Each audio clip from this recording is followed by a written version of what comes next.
un giornale di metà Ottocento, La Favilla si chiamava, e c'era ancora il Parlamento subalpino, auspicava l'unità dei deputati sardi nel Parlamento subalpino. Da allora è passato un po' di tempo. L'onorevole Pisano concluderà il giro delle risposte, diciamo. Devo dire anche che il Presidente della Giunta è dovuto andare via perché aveva un impegno istituzionale e basta. Prego. Io cercherò di svolgere una breve considerazione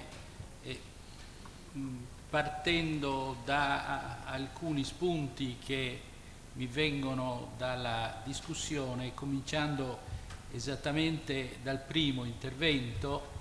È la signora che dice: non voglio neppure declinare il mio nome perché vorrei essere ascoltata come una voce del popolo, che pone una domanda: chi ci garantisce che le cose che, partecipando per parte nostra a questo sforzo costituente, noi diremo saranno raccolte e fatte valere nelle sedi opportune?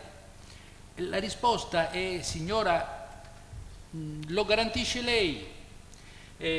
La garanzia è, l'aveva detto prima Scanu, nella rivolta dell'oggetto, cioè è il cittadino che si ribella alla condizione di essere oggetto delle attenzioni politiche altrui e invece diventa soggetto, protagonista lui della politica e pretende di imporre le sue ragioni utilizzando le armi di cui dispone, a cominciare da quella del voto, che non avrà una grandissima forza ma ha un grandissimo pregio, ed è che rende il più umile dei pastori sardi esattamente potente quanto l'avvocato Agnelli.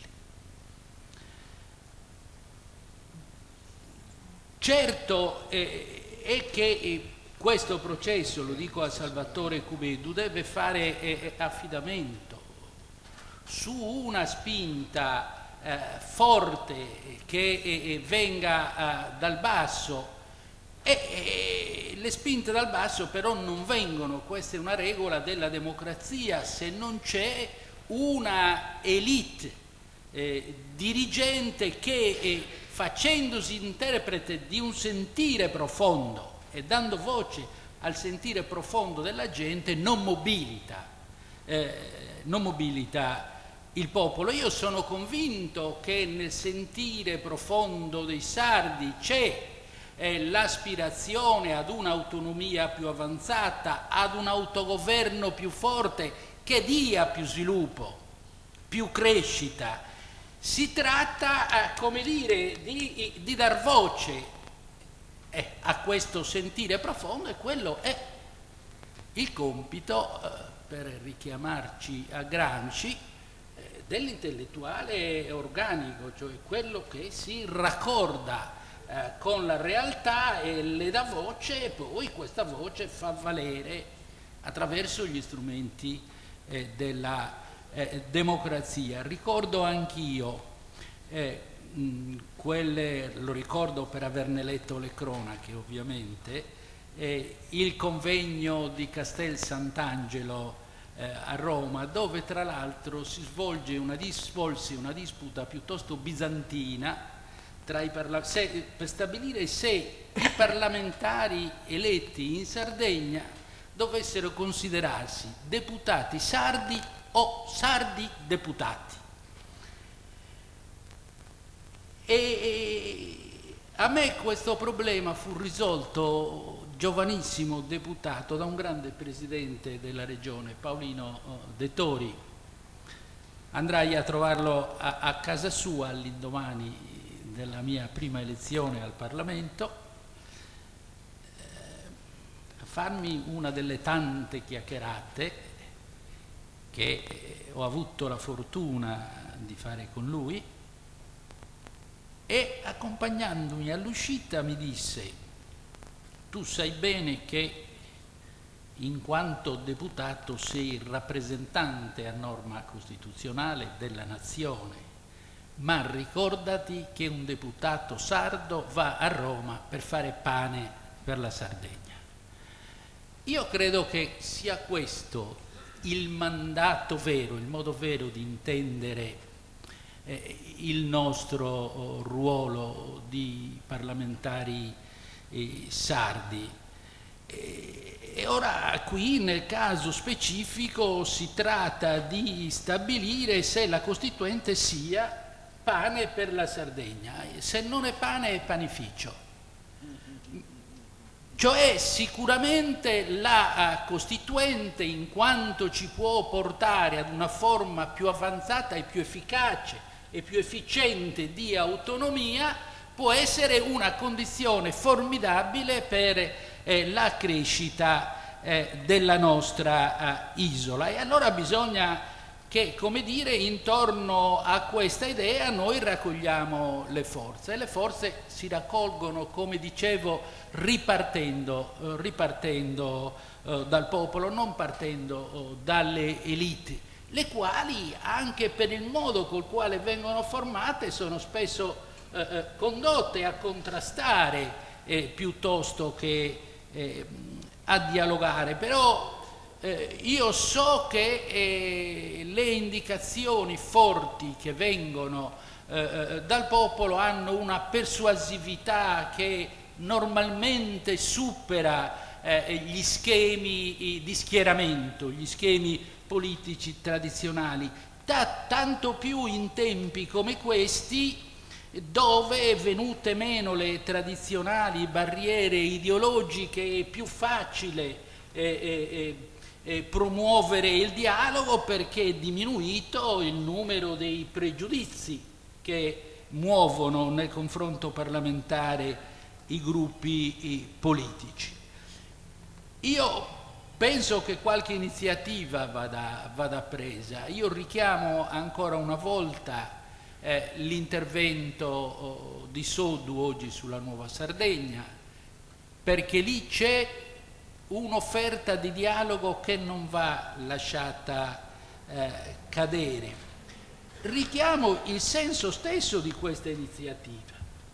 Io penso che veramente questa fondazione potrebbe essa mettersi alla testa di un movimento di mobilitazione. Francamente non mi piacerebbe se ad organizzare le assemblee per la Costituente fosse il mio partito o il partito di Carmelo o il partito di Scanu. Sarebbe molto meglio che a organizzare queste manifestazioni, questi incontri di popolo, dando anche contenuti di partenza non velati da pregiudizi di parte, fosse una istituzione come questa, che intanto merita il nostro ringraziamento per il lavoro che svolge, ma che potrebbe essere aiutata a farsi portatrice più in periferia delle grandi questioni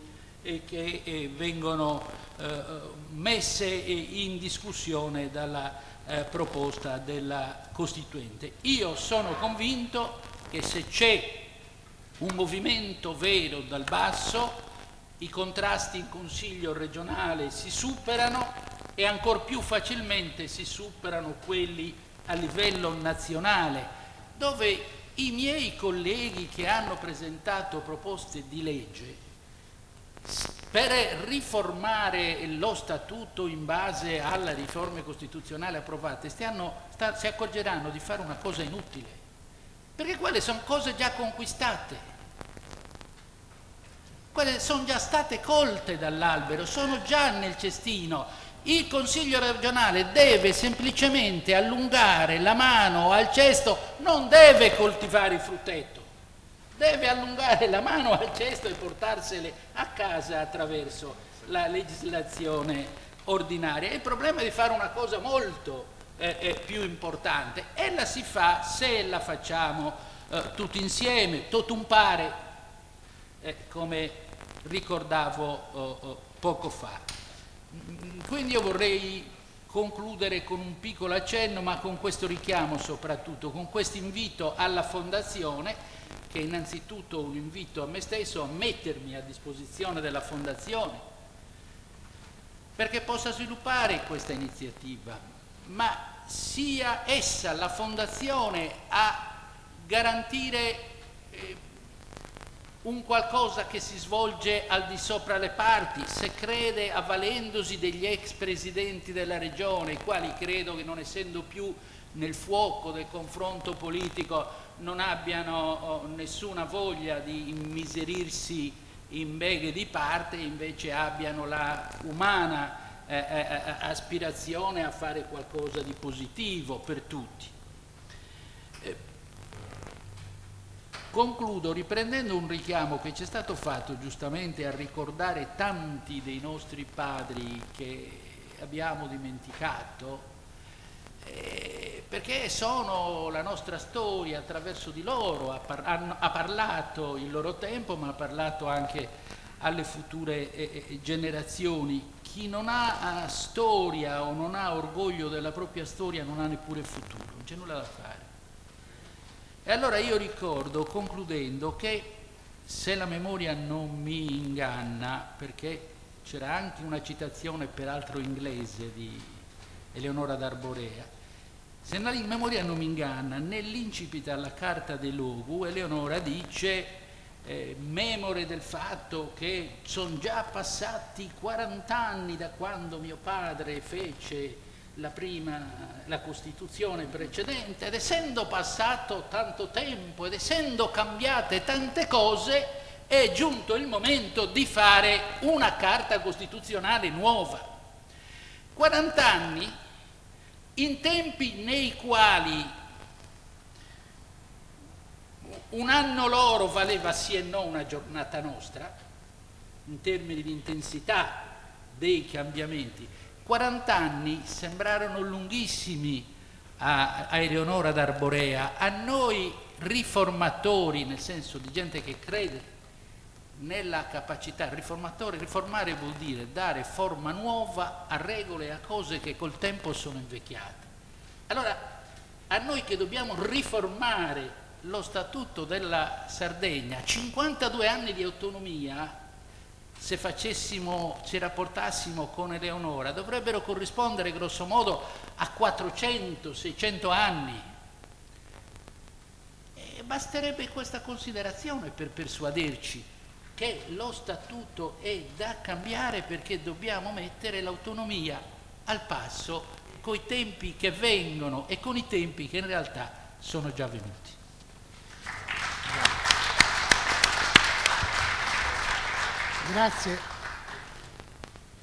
Grazie, abbiamo concluso i nostri lavori. Io ringrazio gli intervenuti alla tavola rotonda e il pubblico. Grazie. Arrivederci.